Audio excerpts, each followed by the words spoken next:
Good afternoon, everyone. Thank you for joining us. My name is Damon Wilson. I'm Executive Vice President here at the Atlantic Council, and we are delighted to have Germany's Parliamentary State Secretary at the Federal Ministry of Defense, Thomas Silberhorn, with us today. This is an important moment for State Secretary Silberhorn to join the Atlantic Council in a discussion on Germany's role in the future of transatlantic defense. Germany recently began its 6 months term as presidency of the Council of the European Union. And this means that German leadership will shape the European defense agenda as Germany and the EU contend with a potentially changing American military presence. Amid disagreements within the transatlantic community over the future of defense cooperation, the COVID-19 pandemic threatens to disrupt existing partnerships as countries shift their focus towards meeting these domestic challenges. So here at the Atlantic Council, we are believers in the value of friends and allies. Indeed, the Atlantic Council was founded on the idea that we are stronger when we work together.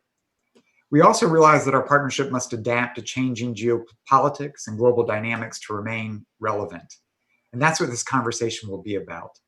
It's in this context that we've launched the US-Germany Renewal initiative to help rethink the partnership and jumpstart an overdue dialogue on the future of the US-German relationship and its role as a linchpin of the broader Atlantic Alliance.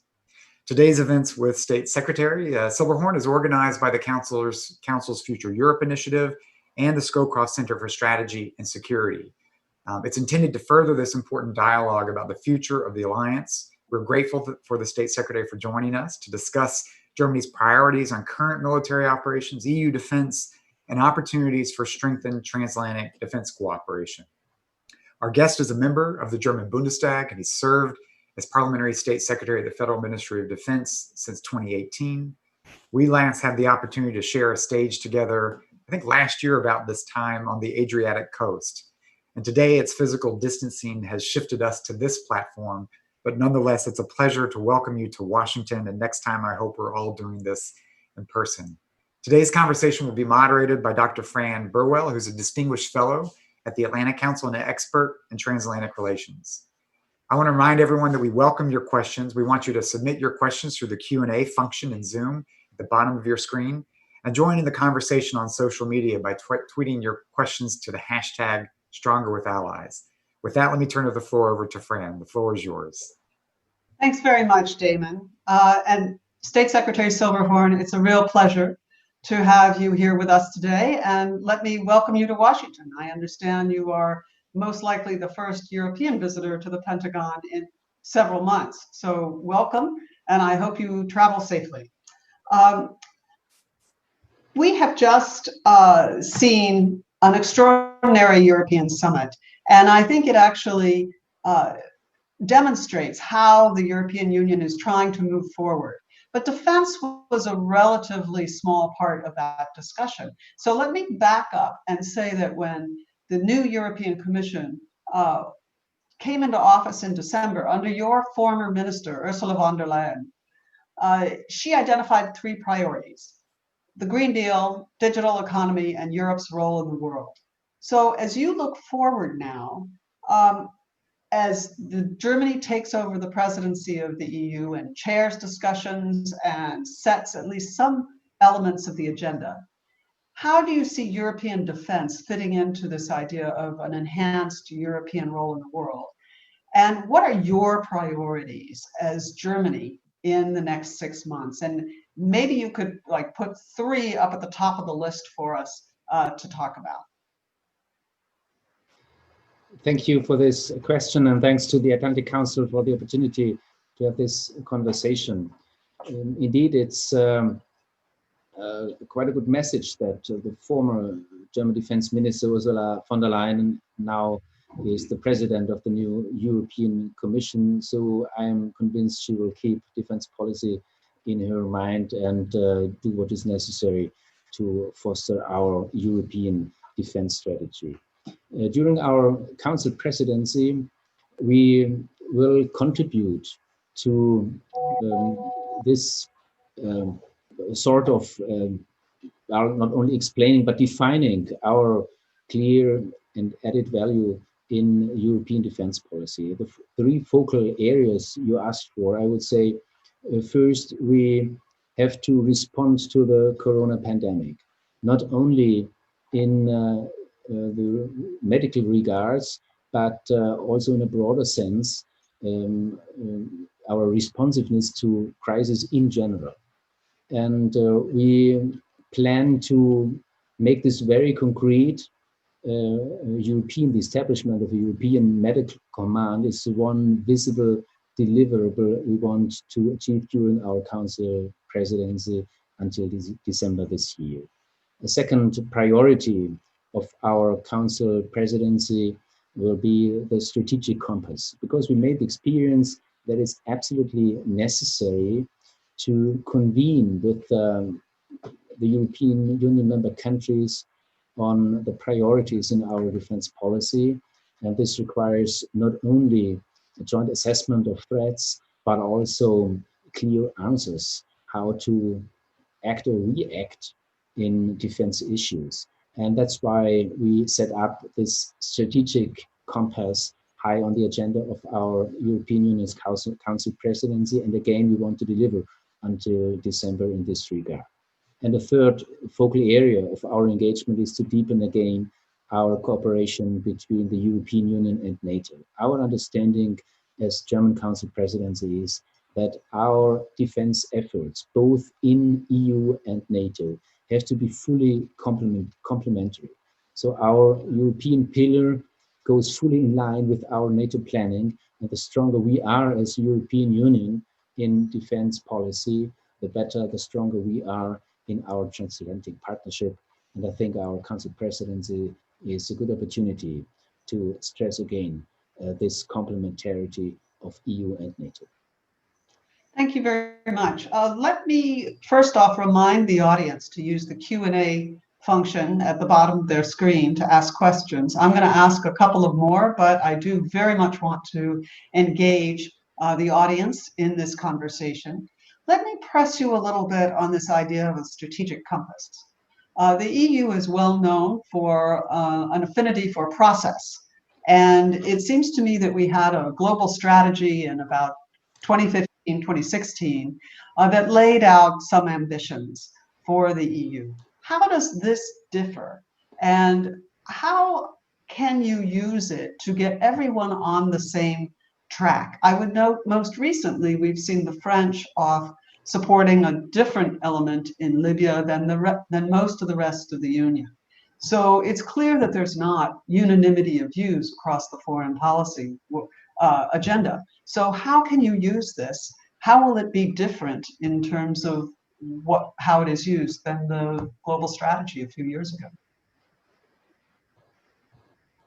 Well, indeed, this is a core question, because we have to admit, yes, there is not unanimity in many aspects in defense matters among European Union member countries. This is due to our history, due to diverging national interests. There are many, many reasons. And if you have a look outside the European Union at our neighboring areas in the Western Balkans or in Northern Africa, you can clearly see that there are different approaches among European Union member countries. And that's why our ambition is to better convene our potentials, our initiatives in this regard. Maybe we cannot overcome historic burdens or diverging national interests, but we should have the strength to focus on common interests of the European Union as a whole. For example, when it comes to our neighboring regions, in whether it's the Western Balkans or Northern Africa, if we are not able to convene our European Union strategy, then we won't be a relevant actor in these regards. And that's what you can see in Northern Africa, for example, in Libya. The relevant actors there are Russia and Turkey. We want to, as German government, strengthen the UN-led peace process there. But there are other actors maybe preferring military options and setting facts. And that's a situation with which we have to deal. So we cannot ignore the simple facts on the ground. And we have to bear in mind that we can only become relevant actors as European Union, not only as a whole, but also as European Union member states, if we are able to strategically convene our approaches. And this applies also to the Western Balkans in a different sense, but again, we have to have in mind our historic situations on the Western Balkans, our previous engagements, but we have a common interest to send a very clear message to the Western Balkan countries that they should, from our position, find open doors in the European Union. It's up to them to decide where to go, but our internal market, our European institutions are open to strengthen the European Union also by the Western Balkan countries. And this is a very important message for the next generation. So we discussed this topic, Western Balkans, for 30 years now.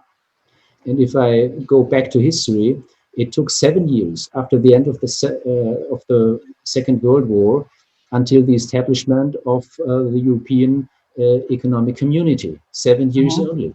Right. After the fall of the Berlin Wall and the German unity in 1990, it took 14 years until the Eastern enlargement of the European Union. Now it takes already 30 years of discussion how to integrate the Western Balkans in our European Union's institutions and structures. I think we shall not miss the expectations of the younger generation there. And again, this is a core task, domestic task of the European Union. And that's what is behind this approach of a strategic compass. It's not only a military perspective, it's about security, about exporting, if you want, stability and security. We benefit from it inside the European Union, and we should export it or broaden it towards our direct neighboring regions.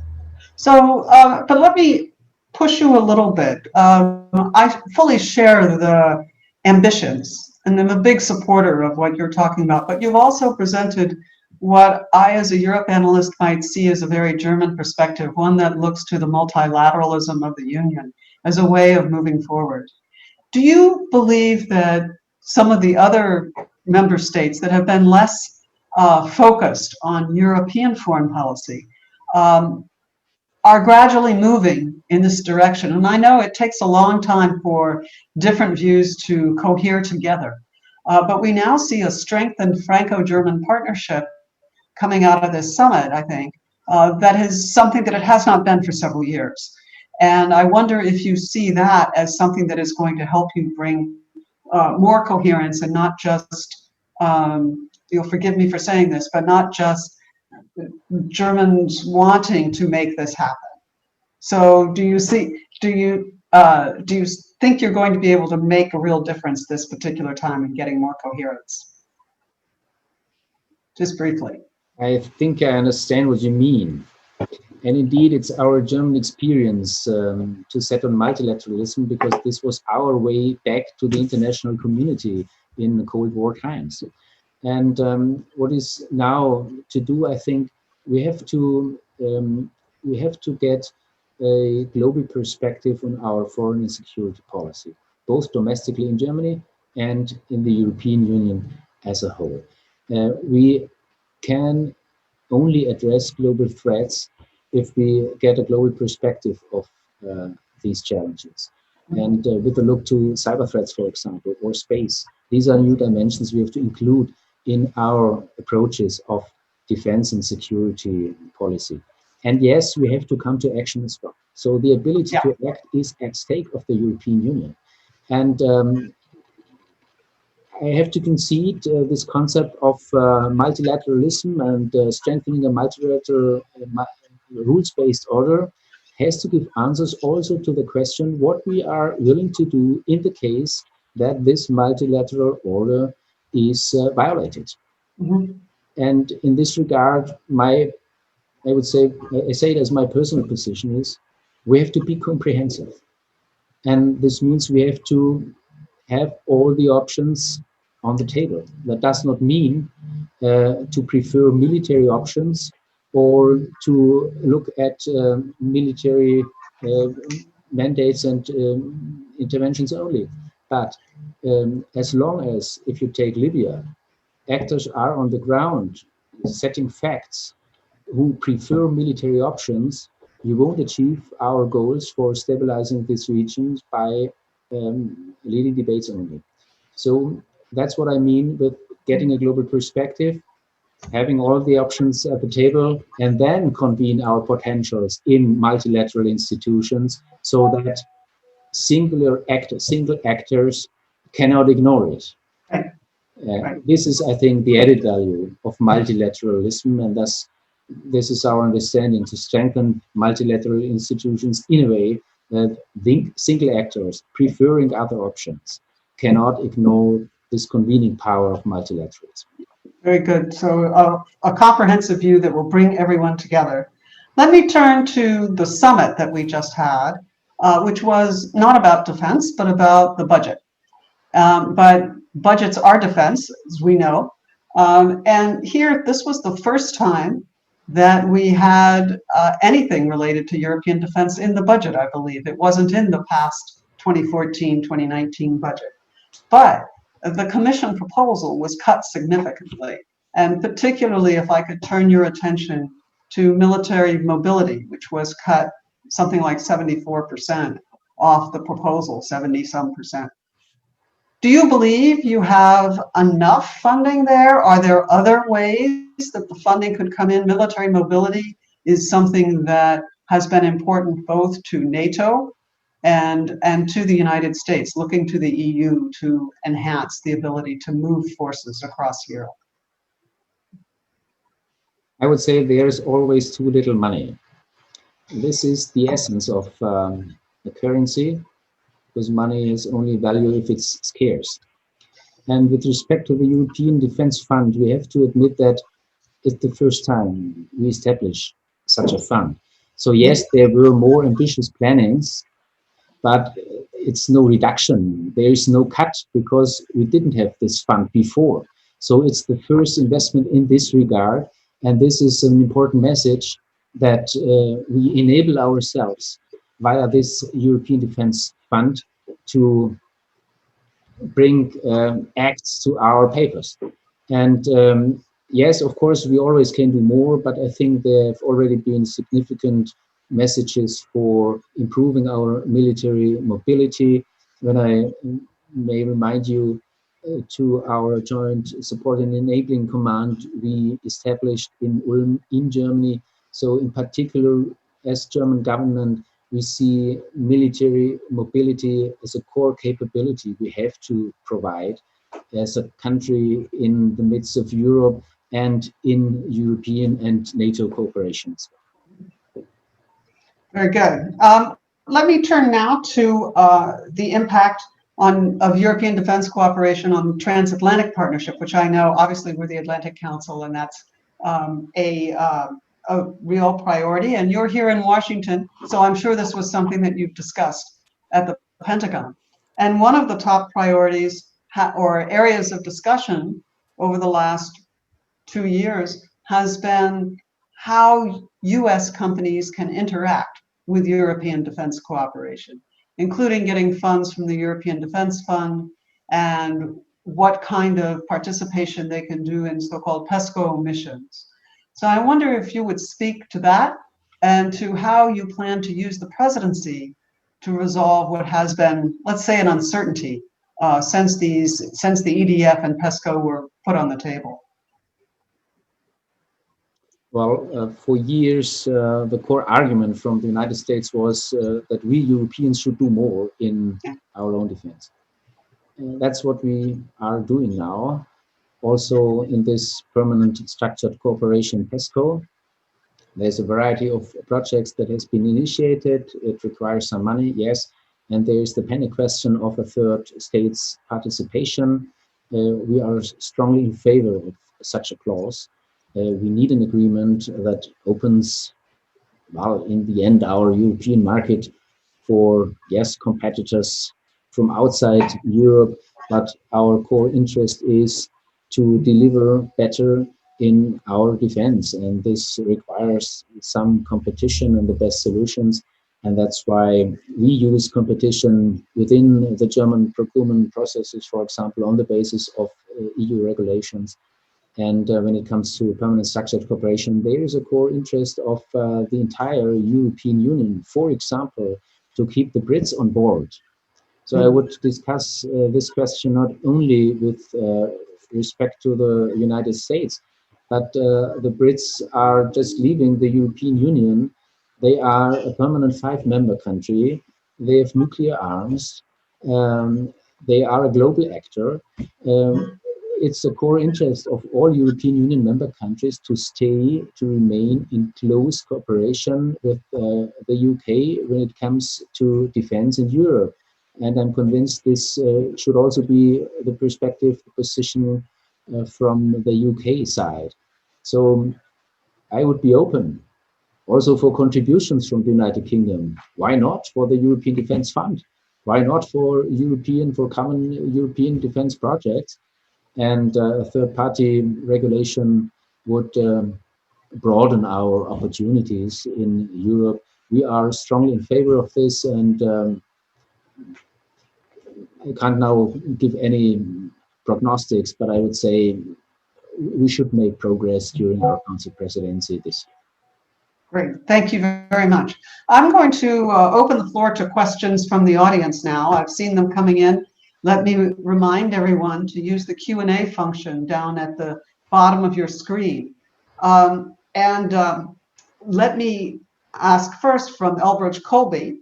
He points out that Secretary Esper has made clear that the national defense strategy is going to prioritize China as the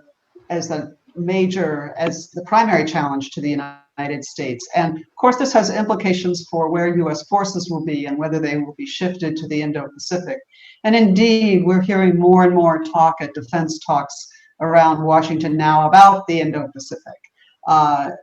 What does this mean for Germany and for the EU?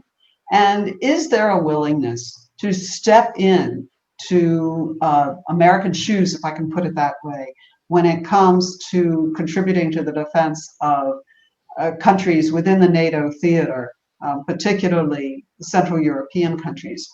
If the US starts shifting troops and attention, are there things that you can step into? I would also say that I've heard some talk about doing this in Mali in terms of the counterterrorism effort that is underway by the United States there, but also there are many European actors involved. Can Europe play a bigger role in that? Well, when it comes to Mali, this is the biggest troop deployment of the German army already. Yes, we can always do more, but I think the decisive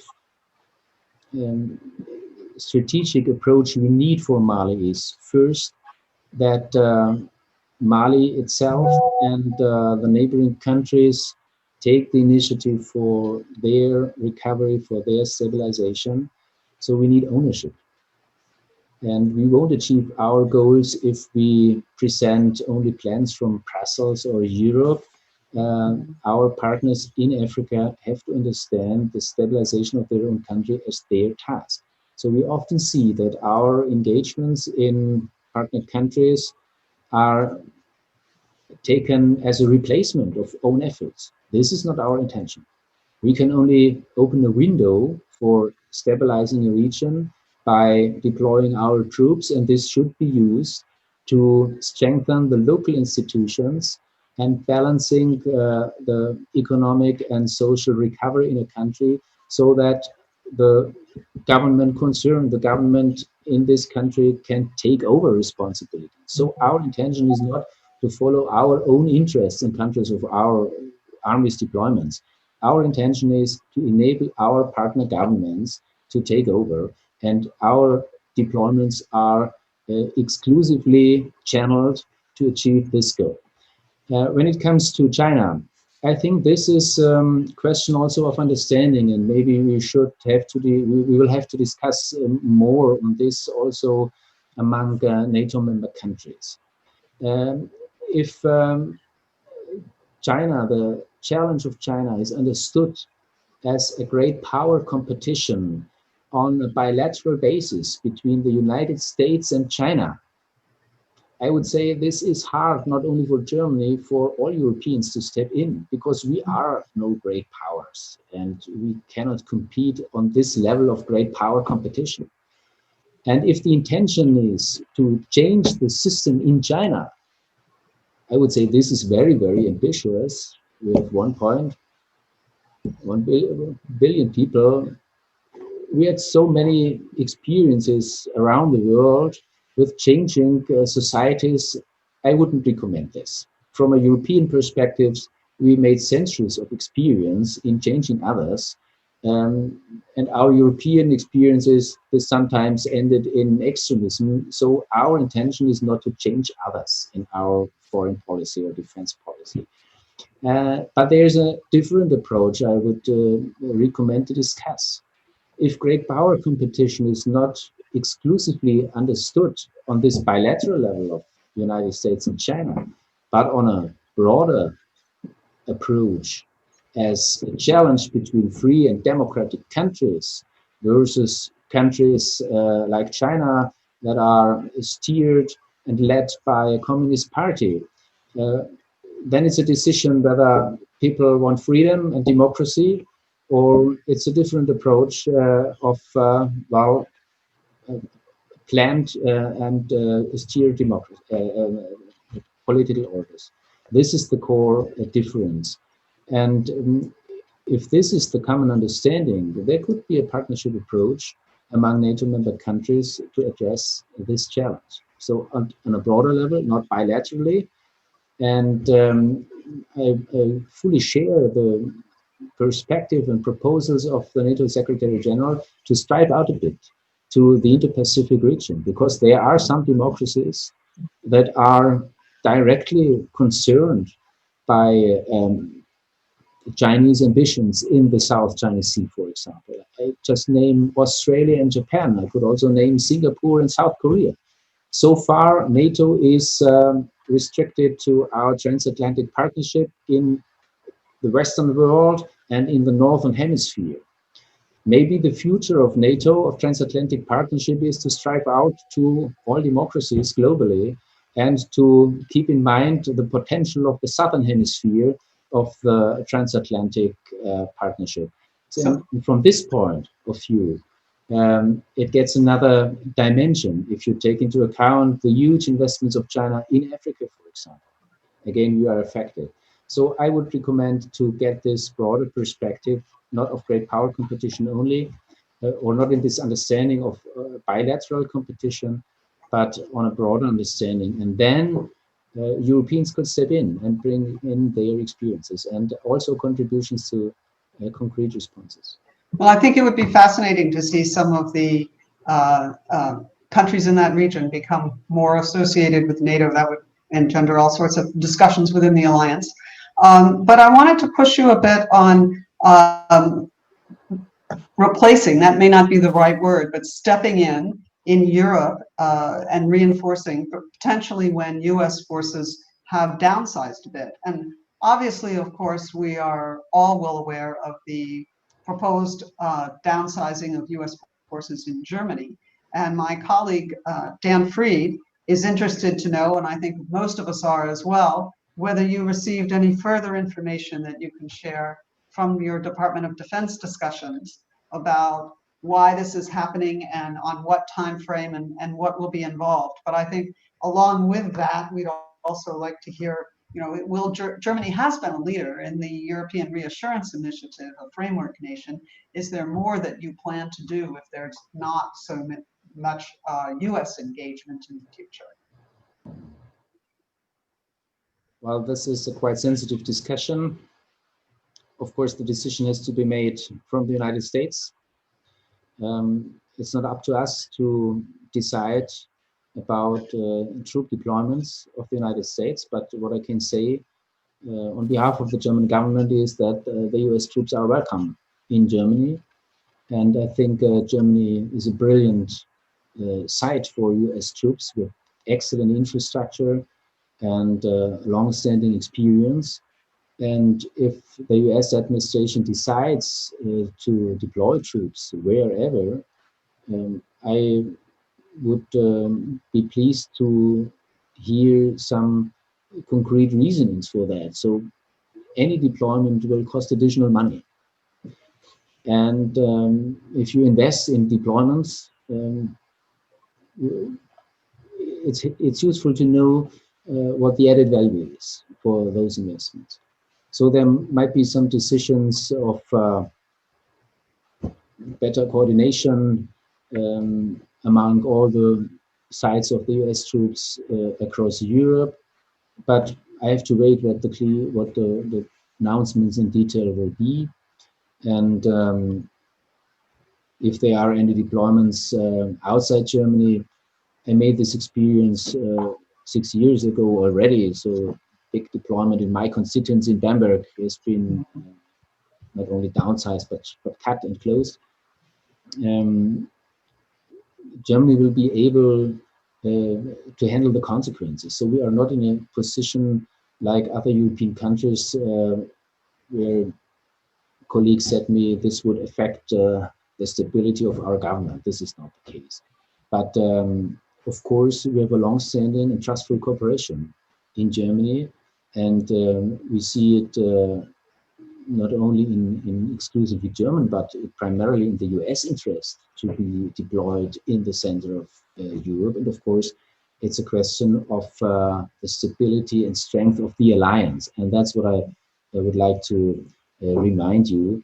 The question how the United States are dealing with Germany is very carefully noticed by our Eastern European partners. And they have a different perception of threats from their eastern neighbors, from Russia, to be clear.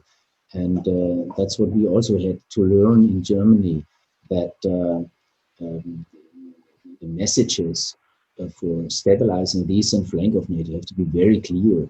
That's what not only Poland, but all our eastern neighbor countries expect. And that's why we contribute to securing our eastern borders, for example, by deploying German troops to Lithuania.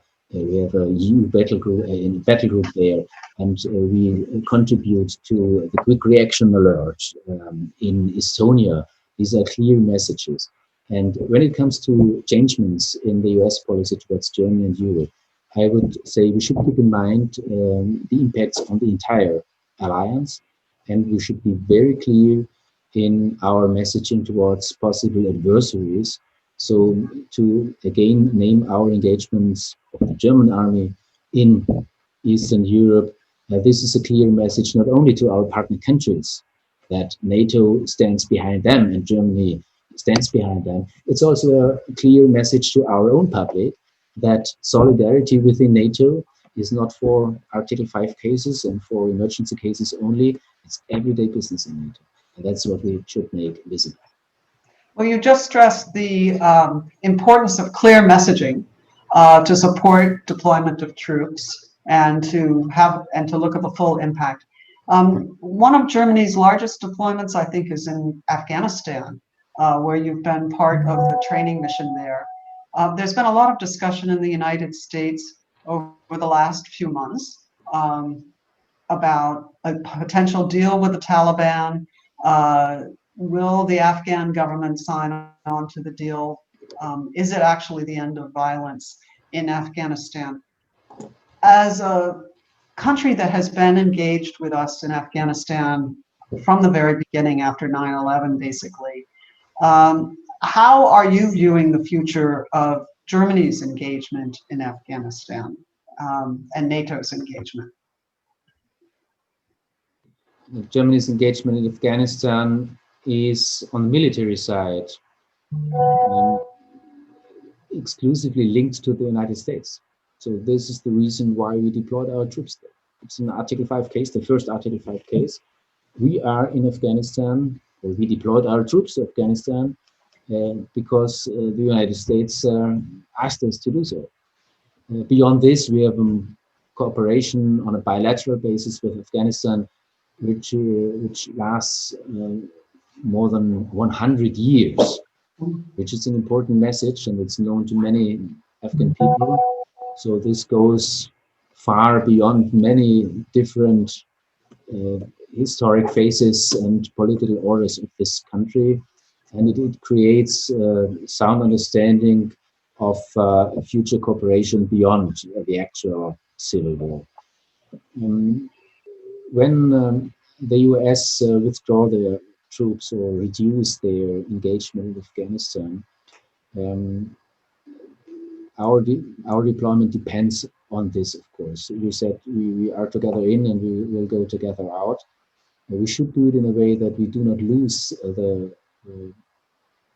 the progress we made and enabled in this country, because the Taliban approach is so far a lot of violence in this country, not a clear societal or economic perspective. There might be an economic effect by reducing international troops, that financial sources of extremist groups in Afghanistan from outside this country, whether it's Pakistan or Iran or Russia or who else, that these sources might become weaker. So in the end, we should use the need for Afghan actors to take responsibility for the future of their country. And we should do it in a way that the non-extremist groups can compete and are not overruled by Taliban and extremist groups. I think this is in our joint interest. Otherwise, nobody can foresee how the situation could worsen in Afghanistan. And in 2001, the international community intervened in Afghanistan because we said we cannot keep this situation with severe violations of human rights. Right. Someone has to intervene. And now in this case, it was the United States with many partners, but the United Nations also as a whole could not admit what has happened in Afghanistan before. And that, I think, should be kept in mind. Thank you. I wanted to bring in virtually my colleague Olivier Remy Bell, who asks if Europeans want to step up and be able to act in this challenging strategic environment, and Afghanistan certainly demonstrates the challenges that we face, both the United States and Europe. What do you need? What capabilities do you need that you don't already have? Or is it just capabilities as opposed to political will? And Laura Hope Gamal asks, the budget cuts that I spoke about earlier, how have they inhibited or not your ability to develop the capabilities that you need, taking into account what you said about how there's never enough money in a defense budget?